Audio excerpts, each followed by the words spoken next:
إن الحمد لله والصلاة والسلام على رسول الله وعلى أصحابه ومن تبعهم بإحسان يوم الدين أما بعد.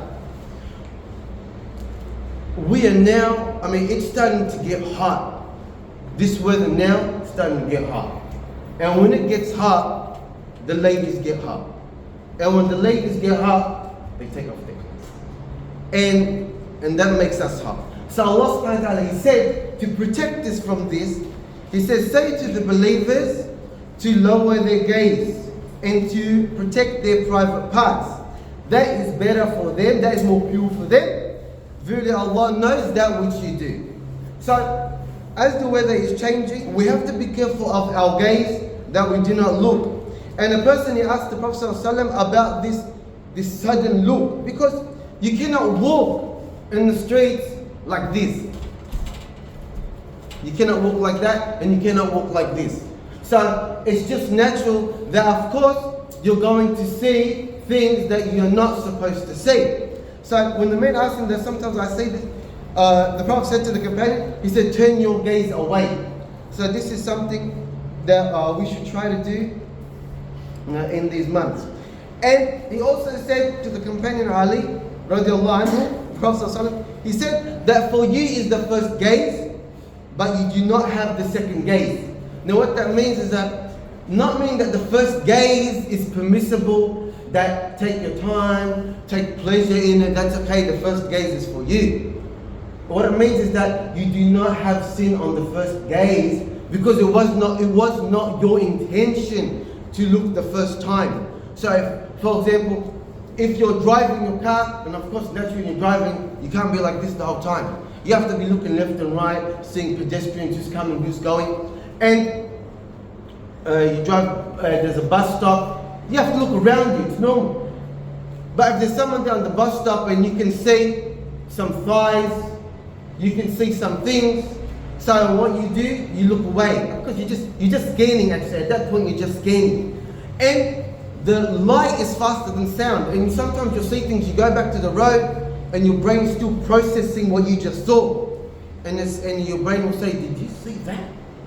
Did you see that? So what you want to do is you want to have another look. So that the second look, that's the one where you get the sins. That second look. And also the Prophet ﷺ, he said, do not just hang around the streets.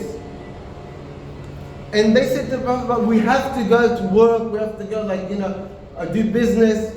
He said, and if you have to do that, then give the streets their rights. They said, what is the rights? He said that you avert your gaze, that you do not harm people, that you return the salam, the greetings, and you enjoy good and forbid evil. And he also said that if you guarantee me what's between your cheeks, meaning your tongue, and what is between your thighs, then I will guarantee you paradise. So they do not fall into zina. And the Prophet ﷺ, he talked about the private parts, that you should not show them to anybody.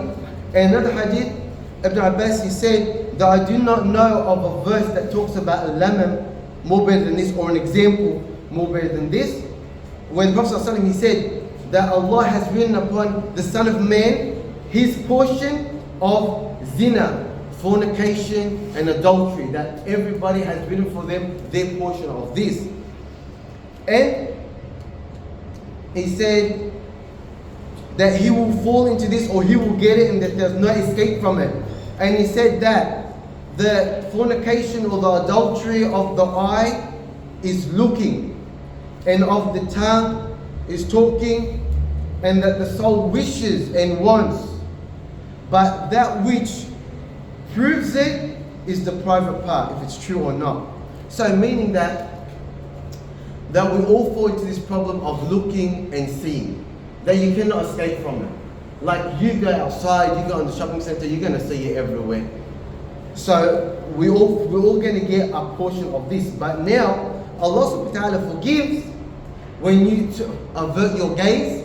And He said that this is like the minor sin, but lamam is a minor sin, because there's a verse where Allah subhanahu wa ta'ala says that those that stay away from the biggest sins, except for a lamam, that your Lord is forgiving. And so Ibn Abbas said, I don't know a better example of this, the explanation of this ayah than this hadith, where it says everybody will get his portion of zina, meaning to look, but the thing that proves it is your private part. So, because the eye, that's the door to it. So first you look, then you like what you see, then you want to go over and talk, then you want to have a conversation, and then you want to go and have coffee, and then you want to go meet up. Then you get a phone call. My parents aren't home. You want to hang out? Oh, okay. And then bit by bit, and then you fall into it. So by protecting our gaze, then we save ourselves from falling into this calamity. And what is the purpose of averting the gaze? Why should we avert our gaze? Because some people might say, they're dressed like that, so they're showing it off. So they want to show it off.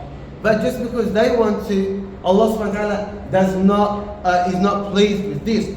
And because what you look at, you say, but I'm not doing anything, I'm just looking. I'm not talking to him, I'm not touching, I'm not doing a fornication. But with every eyesight, with everything you see, it affects the heart. And the heart, the Prophet ﷺ, he said in hadith that the heart, that there's in your body a morsel of flesh. If it's good, the whole body is good. If it's bad, then the whole thing is bad. Now, every time you look at something, that's going to affect your heart. Don't think you can keep looking and looking and looking, it's not going to have an effect on you. And the heart is the tool which guides us to that which is right and wrong. Now, if your heart is corrupt, like an instrument needs to be maintained, it needs to be cleaned, needs to be fixed. If it's broken, same with the heart. If you're going to keep looking at bad things, it's going to affect your heart, and it's going to affect your judgment, and you're going to make poor judgment, and you're going to think, how did I get to this position of zina? How did I commit this thing? How did I get to a position where I'm with this person alone? It's because it started with looking, continuous looking, that the heart became corrupt, that looking is nothing. And then it became talking, and talking is nothing, and so on and so forth. So we need this doubt.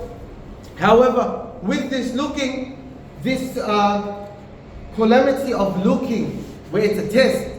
And with every test is not a problem. Test is the opportunity.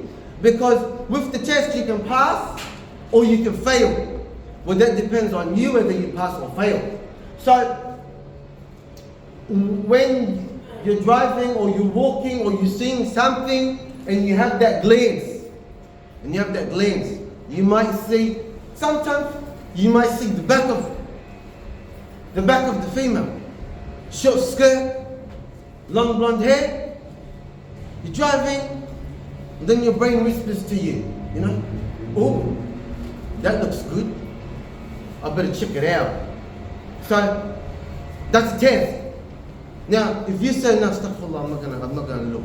I'm gonna keep driving, not looking. Then you just got hasana, because Prophet said that Allah subhanahu wa ta'ala has written the good deeds and the bad deeds, and He's made it apparent of how it's done. Whoever wishes to do a good deed and he does it, or he doesn't do it, فمن هم بحسنة فلم يعملها كتبها الله له عنده حسنة كاملة. فمن هم بحسنة فلم يعملها. Well, I'm not exactly right. But if you want to do a bad deed, but you don't do it, Allah gives you the good reward, because you didn't do the bad deed. If you wish to do a good deed and you do it, Allah gives you the reward full. So, you see this person from the back, long blonde hair, short skirt, I don't look. That's a reward. I look, it's an old lady, but I still got to say it because I look the second time. So in that way, it is a test. You get rewards or you get bad deeds. That's up to you. And finally, that the Prophet said, he said to the youth that he is ever able to get married, then let him get married, because it is help him to avert his gaze and to protect his private parts. And whoever cannot do it, then let him fast, because it will be for him a protection. هذا واعلموا أن الله سبحانه وتعالى أمركم بأمر عظيم، أمركم بالصلاة والسلام على نبيه الكريم، حينما قال إن الله وملائكته يصلون على النبي